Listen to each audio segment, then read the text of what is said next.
आदाब, नमस्कार, अस्सलाम वालेकुम नाज़रीन। पल पल न्यूज के न्यूज रूम से मैं हूं आपके साथ नदीम अख्तर। दोस्तों, आपको उदयपुर की घटना याद होगी जहां बेरहमी से कन्हैया की हत्या कर दी गई थी और इसके आरोपियों को महज 2 घंटे के अंदर राजस्थान पुलिस गिरफ्तार कर लेती है, जिसकी तस्वीरें लोगों के सामने आती है। तो वहीं राजस्थान पुलिस के सामने नासिर जुनैद का मामला भी है। बीते 1 हफ्ते हो चुके हैं पर नासिर जुनैद के आरोपी जो हैं वो गिरफ्तार नहीं होते, जो कि अलग पहलू से देखा और समझा जा सकता है इन केसों को।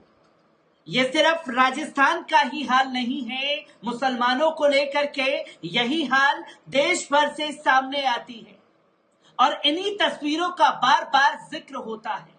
और ऐसी ही एक तस्वीर आपको याद होगी गुजरात की, जहां आनन फानन में देश में जजों की भी जरूरत नहीं पड़ी, अदालतों की भी जरूरत पुलिस वालों को नहीं पड़ी और माय लॉर्ड बनकर के फैसला सुनाते हुए खासतौर पर पुलिसकर्मी नजर आए और मुस्लिमों को खंबे से बांध करके पीटते हुए भी पुलिसकर्मी दिखाई दिए।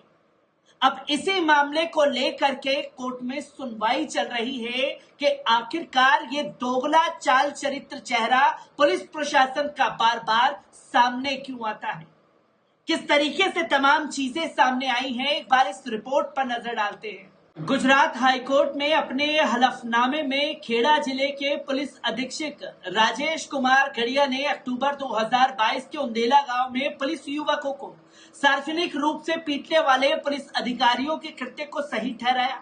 इंडियन एक्सप्रेस ने एसपी के हलफनामे के हवाले से लिखा है, ये केवल शांति और सद्भाव बनाए रखने की दृष्टि से किया गया था। संदिग्धों को पकड़ा गया। मालूम हो कि बीते वर्ष 3 अक्टूबर को खेड़ा जिले के एक गांव में एक मस्जिद के पास गरबा कार्यक्रम का विरोध किया गया। बाद में हिंदू और मुस्लिम समुदाय के बीच विवाद हो गया था। घटना से संबंधित एक वीडियो में कुछ पुलिसकर्मी कुछ मुस्लिम युवकों को पोल से बांधकर उन्हें लाठियां से पीटते हुए नजर आए।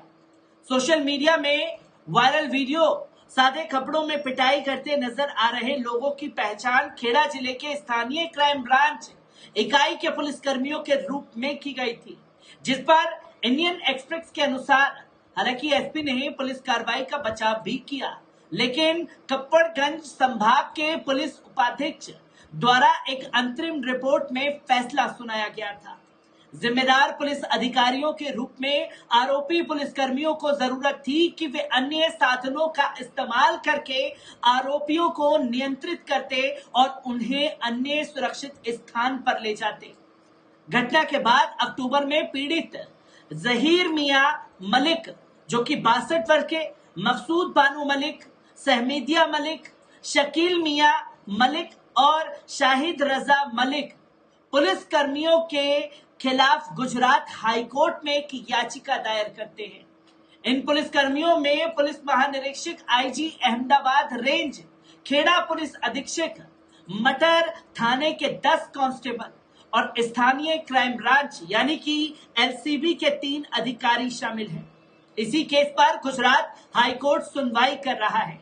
याचिकाकर्ताओं ने अपनी याचिका में डीके बसु बना पश्चिम बंगाल राज्य मामले का हवाला दिया, जिसमें शीर्ष अदालत ने कानूनी प्रावधान किए जाने तक गिरफ्तारी और हिरासत के दौरान पुलिस के लिए बुनियादी दिशा निर्देशों का पालन करना निर्धारित किया था।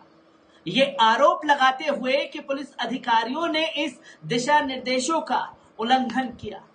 याचिकाकर्ताओं ने पुलिसकर्मियों पर अदालत की अवमानना का मुकदमा चलाने के साथ मुआवजे की भी मांग की है।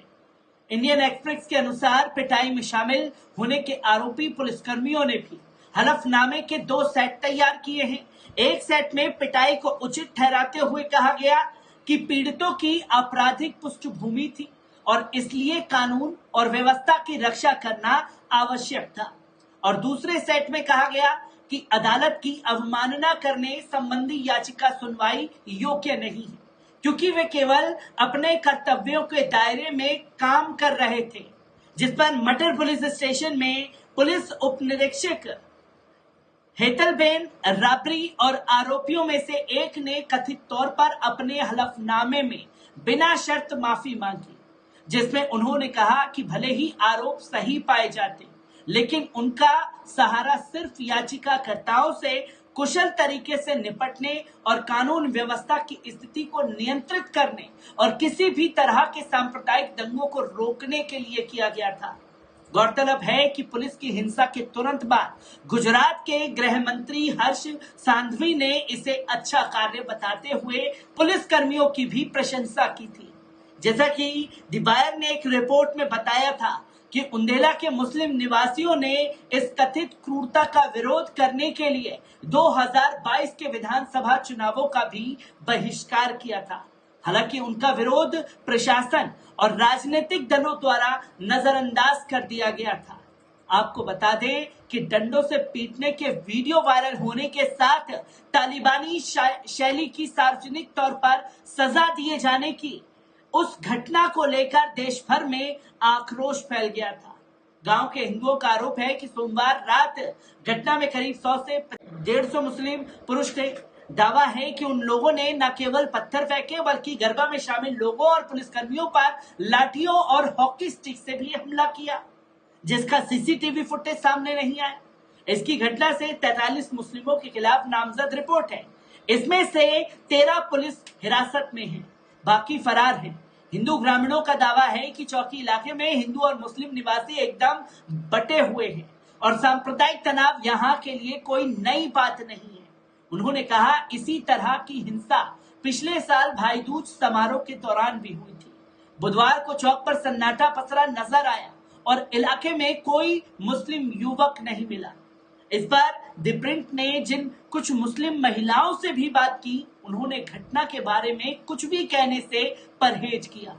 मुस्लिम युवकों की पिटाई का वीडियो सामने आने के बाद राजनीतिक स्तर पर तीखी प्रतिक्रियाएं जाहिर की गई। जमालपुर खड़िया के कांग्रेस विधायक इमरान खेड़ावाला, जिन्होंने डीजीपी को पत्र लिखा है, द प्रिंट को बताया कि ये एक शांतिपूर्ण जिले में सांप्रदायिक तनाव फैलाने के प्रयास के अलावा और कुछ नहीं था। उन्होंने कहा, हम पत्थर फेंकने वाले किसी व्यक्ति के साथ नहीं हैं, लेकिन क्या पुलिस की तरफ से इस तरह की कोई कार्रवाई उचित है?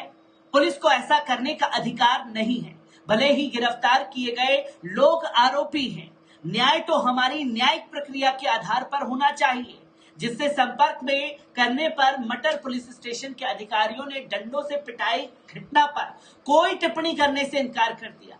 इस मामले में टिप्पणी के लिए खेड़ा के एसपी राजेश घड़िया और गुजरात के डीएसपी आशीष भाटिया से भी संपर्क साधा गया था। उनकी तरफ से कोई जवाब मिलने पर इस रिपोर्ट को अपडेट भी नहीं किया गया, जिसकी तस्वीरें लोगों के सामने आई और क्रूरता का वो चेहरा लोगों के सामने आया कि अगर आरोपी मुस्लिम है तो सड़क पर ही उसे सजा दी जा रही है। कानूनों को त्याग पर रख दिया जा रहा है खुद कानून के रखवालों द्वारा। और इसी पर कोर्ट ने साफ तौर पर पुलिसकर्मियों को फटकार लगाई और कहा कि आपको अगर किसी आरोपी को पकड़ना था तो आप उसे पकड़कर ज्यादा से ज्यादा थाने ला सकते थे, उसके ऊपर केस दायर कर सकते थे, पर आपकी तरफ से ऐसा नहीं किया गया, जो कि खुद कानून के रखवाले कानून का मजाक बनाते हुए दिखाई दिए, जिस पर कोर्ट की तरफ से कड़ी फटकार लगाई गई। हर एक तस्वीर आप लोगों के साथ साझा करता रहूंगा। दीजिए इजाजत, शुक्रिया।